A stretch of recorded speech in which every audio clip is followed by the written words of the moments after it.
All right, we're back, and we're back at the press. I've got my new bearing fresh out of the freezer. I'm kind of in a hurry. And I got my old bearing here to use here in a minute. That's why we kept them. Got my MAP gas torch. Real quick, I'm going to heat up the cases, and the whole purpose of this is to try to get a little bit more leeway. I'm just going to show this main bearing on this side. Show this process, and I've gone through and cleaned this up.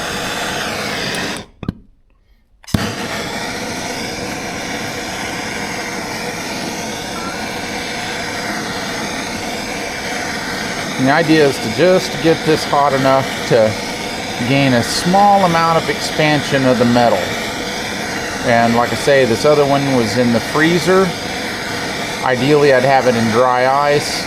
Ideally is not what happens out here. So we got that heated up. I'm going to get this. I've only had it happen a few times when I had these things real cold, really cold, crazy cold. This is pretty cold. I've had it been storing it, use your words, in the freezer. So it's really cold. So it's got a chance. And sorry for our angle's a little wacky. And it just, you can only get it so close. And my press isn't perfect. It does a lot better job at pressing stuff out rather than in, but we're just going to give it a go. So I might have to readjust this a few times. I wanted to show at least one main bearing to show you that you can use a press to install these, and I prefer that to hammering on them, but sometimes if we get a little bit out of whack here, just getting it mocked up here, you have to go with see, it's a little out of whack here. We'll see if we can get some headway on it. I'll have to probably break it loose and readjust it, because thankfully for me, my coworker used this press, and that's why it's at my mom's house now.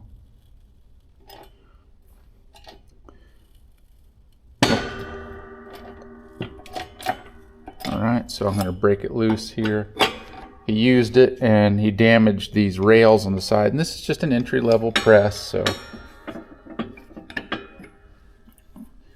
he's working on a piece of equipment at work and said that he would replace these parts, and he did not do it, and so now it's not stored at work anymore. That's unfortunate for me and for him, because space is always a commodity that is valuable. Let's see if I can get it. See, it's a little wacky, so I just kind of, it's not ideal. This is just what I'm dealing with here.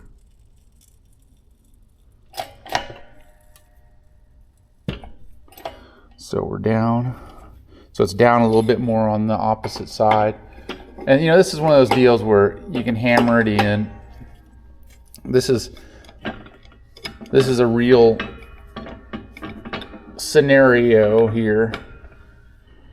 So you can't just get in a hurry with it. So let's press in a little bit to the back side. And so I'm going to press it on this side and see if that helps some.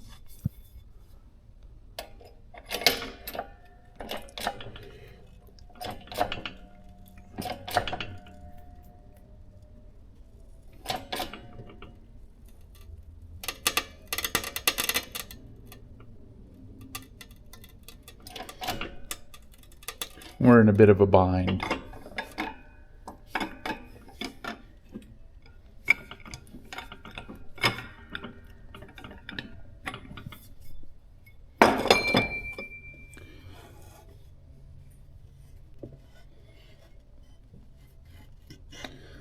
So shout out to my coworker, who's not a very good teammate.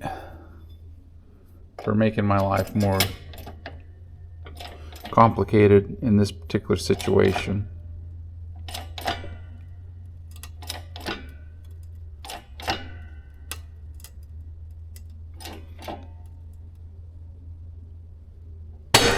Yes.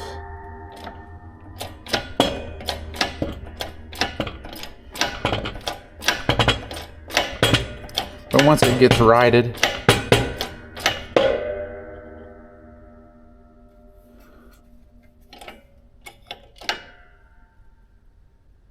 you don't need to take it any farther than you have to.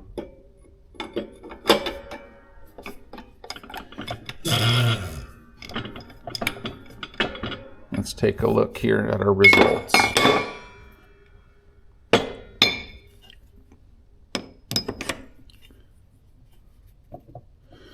And what I'll do when I'm all the way done with all of this, yeah, I think I'll mock this up one more time.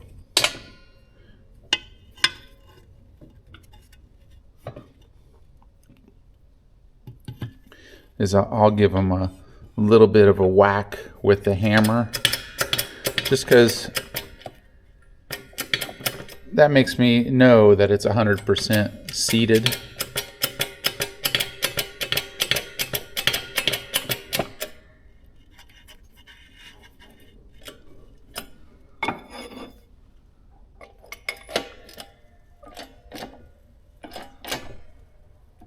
Yeah, there it went.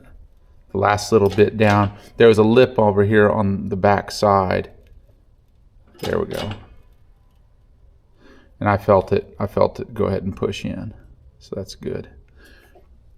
And that will affect, if we don't have that perfectly seated, our alignment will be off on our crankshaft and we can't have it be in a bind. So what I'm going to do here, I'm going to set this off to the side.